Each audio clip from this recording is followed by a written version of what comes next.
Marcus Rashford still finds himself in transfer limbo ahead of the 2026-27 season after his move to Barcelona failed to become permanent.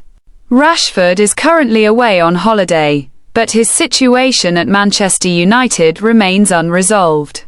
He had a fantastic 2025-26 season, recording 14 goals and 14 assists in 49 games during his loan spell with Barcelona. He was later named in Thomas Tuchel's squad for the World Cup, where England settled for third place. Rather than trigger a £26 million option to sign him permanently, Barcelona instead spent £69 million on Anthony Gordon and a further £18.7 million on Karim Adey. Any chance of Rashford returning to Barcelona is now gone, and the most likely outcome is that he remains at United, the club he believed he had already left behind. Rashford still has 2 years remaining on his contract. United wanted to sell him this summer, believing his form at Barcelona would make a transfer straightforward. However, Barcelona's attempt to negotiate another loan instead of paying the agreed £26 million clause angered United executives. A second obstacle is his wages. Rashford earns £325,000 per week, following a 5-year deal signed in July 2023, a salary that has made him difficult for other clubs to afford. The only clubs with the financial capacity to sign him are in the Premier League, with Tottenham, Chelsea, and Arsenal all reported to be interested. United remain unwilling to sell to a direct rival, a stance that may now need to be reconsidered given the lack of alternative suitors. United have already strengthened their midfield this summer through the signings of Yuri Tielemans and Andre Santos, with the departures of Casemiro and Jadon Sancho freeing up funds. Rashford remains the one unresolved piece of business. Michael Carrick maintains a good relationship with him, and Rashford is currently set to join the squad for the Ireland training camp in early August unless the situation changes. If you're finding these updates useful, this is exactly the kind of transfer coverage that Final Whiz brings you first. Subscribing takes only a moment, and it means you receive every confirmed Manchester United transfer story as soon as it happens. Please take a second to like this video, subscribe to Final Whiz, and leave a comment with your prediction on whether Rashford stays or leaves this summer. Gabriel could make his Manchester United debut in the club's upcoming pre-season friendly against Rosenborg on Friday.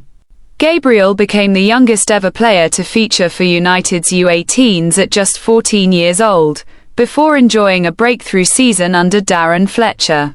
He scored 26 goals in 29 appearances across all competitions as the team reached the FA Youth Cup final. Premier League regulations previously prevented him from making his debut, as academy players must turn 15 before the end of August to be eligible. He is now old enough for first-team action. Gabriel missed United's recent 1-0 defeat to Wrexham but was seen training earlier this week. Brian Mbeumo has already shared his assessment of where Gabriel fits into the squad. Speaking to RMC Sport in March, Mbeumo said, "He's actually kind of a winger. He's a dribbler and even in front of the box, I still think he's good." He added, "He's strong. The little guy is strong. Yeah, he's strong. He's really something. Frankly, I think he's 15. You feel that he's bound to be a little kid, but he trains quite a bit with us. And actually, you see, you can feel that the little guy has something special." Gabriel posted on Instagram, "The longer you wait for something, the more you appreciate it when you get it, because anything worth having is worth waiting for." He has yet to make his United U21's debut, but now has the chance to prove himself at senior level. Speaking about Gabriel's progress last season, manager Michael Carrick said, "He's doing really well, JJ. We've got some really good young players in the academy and we try and get the younger players up with the first team as much as we can. We're always trying to give that exposure to the players to come and train and feel it. Carrick added, JJ is a big talent. It's pretty obvious to know that, and he's had a really good season for the U18s. We obviously think an awful lot of him, but patience is important in managing everything that comes with that and working with him in development, as we do with all the different younger players, and picking the right moment to step up. Manchester United forward Joshua Zirkzee has given his initial approval to join Juventus, according to La Gazzetta dello Sport. The Italian club are pursuing an attacking overhaul that also includes Paris Saint-Germain's Randal Kolo Muani. Juventus are working to secure a loan deal for Zirkzee through discussions with his agent, Kia Joorabchian. Juventus' interest stems from football director Ricky Massara, who previously attempted to sign Zirkzee for Roma during the January transfer window. Zirkzee recorded 12 goals and 7 assists for Bologna in Serie A during the 2023-24 season, but has made just 19 starts across 68 total league appearances over his 2 seasons at United. Juventus's pursuit is driven by an injury to young striker Jeff Ekata, alongside efforts to finalize a €40 million deal for Kolo Muani from PSG. Head coach Luciano Spalletti is awaiting confirmation from the club's board on the timeline for completing both deals, with Juventus beginning their Serie A season away to newly promoted Frosinone. Ben Jacobs has ranked the likelihood of several midfield targets amid reports that Manu Koné has agreed personal terms with United. The club have signed 4 players this summer: Andre Santos from Chelsea, goalkeeper Carl Darlow on a free transfer, Yuri Tielemans from Aston Villa, and Tyrell Malacia's replacement winger from Tottenham. United were close to signing an Atalanta midfielder before the deal fell through at the medical stage over concerns about a historical knee injury, shifting attention toward Koné. Speaking on the United stand, Jacobs said, "Alex Scott is a high priority, but it's just a high price. So you have to weigh those two things against each other, and we'll wait and see whether Manchester United formally enter that race." He added that Koné is definitely high in Manchester United's thinking, noting interest from Arsenal and Chelsea as well. The Daily Mail reported United are considering a £35 million offer for Bournemouth's Tyler Adams, though Jacobs said he ranks lower down the list, adding that Carlos Baleba is not to be discounted. On Aurélien Tchouaméni, Jacobs said he would be right near the top of the list, but stressed that is 1000% irrelevant if the player is going to stay at the football club. He's already agreed a new deal with Real Madrid. United's 2026-27 season marks Michael Carrick's first full campaign in charge after replacing Ruben Amorim in January. His side finished third and qualified for the Champions League. United have adopted a data-driven recruitment model, spending £85 million combined on Andre Santos and Yuri Tielemans this summer, with a third midfielder still being sought. Chief Executive Omar Barada said, "We have to be really disciplined. We have a plan.